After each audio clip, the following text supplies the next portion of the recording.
Hi అభి. Hi అక్షయ. ఎవరి కోసమో ఈ ఎదురు చూపులు?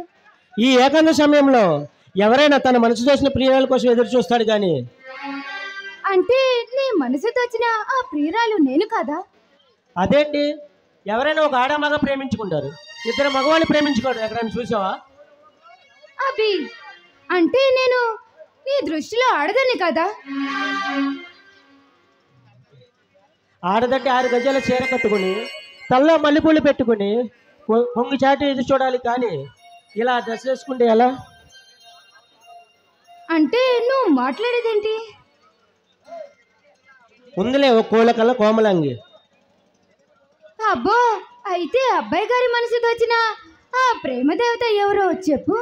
నీకు చెప్పి వెళ్ళమని వచ్చాను. మరి అలాగైతే ఇక్కడికి రావటం ఎందుకో? దాని దగ్గరికే వెళ్ళు, నేను అయితే వెళ్తున్నానులే. కోపం వచ్చింది అది. రాదా మరి? నిన్న కాలేజీ ఫంక్షన్కి రాలేదు కదా, అందుకే ఏదో సరదాగా అలా అన్నాను. సారీ అభి, చిన్న పనుండి నీ దగ్గరికి రాలేకపోయాను, నన్ను క్షమించు.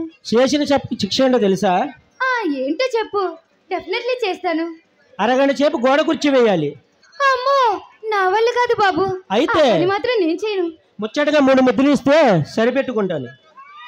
అదా, అవన్నీ పెళ్ళైన తర్వాత అయితే ఇస్తాను, ఇప్పుడు కుదరదు. ప్లీజ్ అక్షయ, నన్ను అర్థం చేసుకో.